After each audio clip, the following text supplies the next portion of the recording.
مگر جس قسم کی اس وقت الیکشن ہوا ہے، جس کے نتیجے میں آپ لوگ بھی کہہ رہے ہیں، پاکستان پیپلز پارٹی بھی کہہ رہی ہے کہ جی دھاندلی ہوئی ہے، پی ٹی آئی جو ہے وہ باقاعدہ طور پہ باقی جماعتوں کے ساتھ رابطے کر رہی ہے، خاص طور پہ جو بلوچ قوم پرست جماعتیں ہیں کہ ہم احتجاج کریں گے. مولانا فضل الرحمان صاحب گورنمنٹ کا حصہ نہیں بن رہے. اگر آپ یہ مخصوص نشستیں بھی آپس میں تقسیم کر کے بیٹھ جائیں گے تو ایک تقویت ملے گی اس سوچ کو کہ جی یہ لوگ تو دوسرے کا جو شیئر ہے اس کے پر ہاتھ مارتے ہیں. دیکھیے، ایک تو یہ پرسیپشن جو ہو رہا ہے نا جی، ہاں یہ بڑا عجیب ہے کہ کوئی دھاندلی جو ہے وہ پی ٹی آئی کے ساتھ ہو گئی ہے. آپ یقین جانیے ایسا نہیں ہے، یہ ایک پرسیپشن بنایا گیا ہے. دھاندلی باقی جماعتوں کے ساتھ بھی ہوئی ہے. نہیں، یہ بات جیسے تو ہے، مولانا صاحب یہ کہہ رہے ہیں، بالکل ان کا موقف اس علاقے میں بالکل درست مگر دیکھیں اپوزیشن میں تو اب یہ جماعتیں آ کے بیٹھ گئی نا. اور آپ قوم پرست جماعتوں کی بات سنیں، انہوں نے کہا کہ جی ہم اتحاد کریں گے.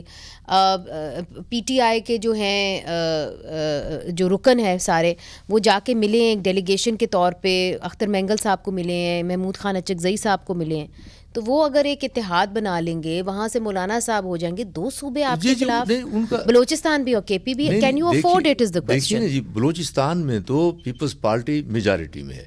Peoples Party P M L N کے ساتھ کولیشن گورنمنٹ بنانے جا رہی ہے، تو وہاں تو کوئی ایسا مسئلہ نہیں ہے. وہ تو آپ کی بات صحیح ہے کہ وہ کولیشن گورنمنٹ، مگر ان کے بیانات آئے ہیں کہ جی ہم اتحاد کر رہے ہیں، 5 جماعتی اتحاد ہو رہا ہے جس کے تحت وہ اب جو ہے اپوزیشن کریں گے. بے شک اتحاد کریں. اچھا، ہاں، ایک صوبے میں ان کی حکومت ہے جی، کے پی کے میں ان کی حکومت ہے. بلوچستان میں تو پیپلز پارٹی اور پی ایم ایل این جو ہے وہ حکومت بنانے کو جا رہی ہیں.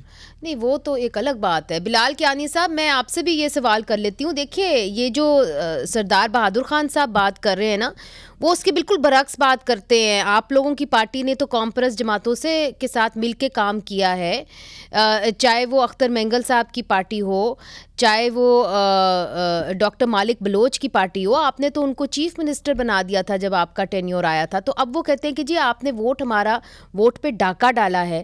اور اگر یہ پی ٹی آئی اور پھر مولانا صاحب بھی اس دفعہ آپ کے صفوں میں نہیں آ رہے، تو 2 صوبے اگر اس طرح احتجاج پہ آ جائیں گے تو آپ نے بھی تو معیشت اگر چلانی ہے تو حکومت تو چلانی پڑے گی. پھر کتنا مشکل ہو جائے گا آپ کے لیے. آپ نہیں سمجھتے لینے دیں ان کو مخصوص نشستیں؟ آپ کیوں پارٹی بن گئے ہیں الیکشن کمیشن کے اندر؟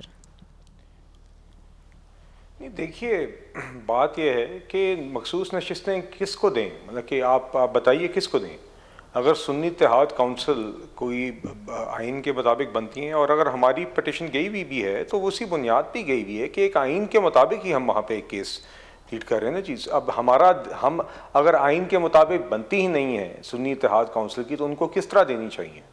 اور دیکھیے دوسری بات یہ ہے کہ جو آپ نے سوال کیا اوور آل، دیکھیے 16 ماہ کی بھی جو حکومت تھی، جو کولیشن گورنمنٹ تھی، جو P M L N led coalition تھی، اس میں بھی کافی چیلنجز تھے. کولیشن گورنمنٹ کے ایک اپنے چیلنجز ہوتے ہیں، مگر اس ٹائم پہ بھی جماعتوں نے بھی ایک میچورٹی کے ساتھ معاملات کو لے کے چلی. شہباز شریف صاحب نے بھی بطور پرائم منسٹر سب جماعتوں کو ساتھ لے کے چلے. بہت اہم فیصلے ہوئے، بڑے مشکل فیصلے ہوئے، بلکہ ایسے فیصلے جو ایک نان کولیشن گورنمنٹ، مطلب کہ اگر آپ کی سنگل پارٹی گورنمنٹ ہوتی ہے اس کے لیے بھی شاید مشکل ہوتے ہیں، مگر کولیشن گورنمنٹ میں اور بھی مشکل ہو جاتے ہیں. تو وہ اس طرح کے فیصلے بھی سنجیدگی کے ساتھ، ایک پولیٹیکل میچورٹی کے ساتھ نہ صرف ڈسکس کیے گئے بلکہ لیے گئے. اور لوگوں کی ایکسپیکٹیشنز کے برعکس، چونکہ لوگوں کا خیال تھا کہ عام فیصلے بھی شاید کولیشن گورنمنٹس میں مشکل ہو جاتے ہیں، مگر وہ گورنمنٹ چلی. تو آپ دیکھیں گے اسی طرح ہی نہ صرف گورنمنٹ میں بلکہ پارلیمنٹ میں بھی ہماری پارٹی کی بھی، اس کولیشن کی بھی پوری کوشش ہوگی انشاءاللہ کہ ایک سنجیدگی کے ساتھ، ایک کنسٹرکٹیو اپروچ کے ساتھ سب کو کانفیڈنس میں لے کے جس حد تک ممکن ہو معاملات کو قومی ایشوز پہ آگے لے کے جایا جائے. وہ بات تو آپ کی ٹھیک ہے، یہ تو سنجیدہ کوشش سب کی ہوتی ہے، مگر ہم نے ماضی میں بھی دیکھا ہے کہ حکومتوں کو چلنے نہیں دیا یا وزراء اعظم کو اپنی ٹرم کمپلیٹ کرنے نہیں دی گئی.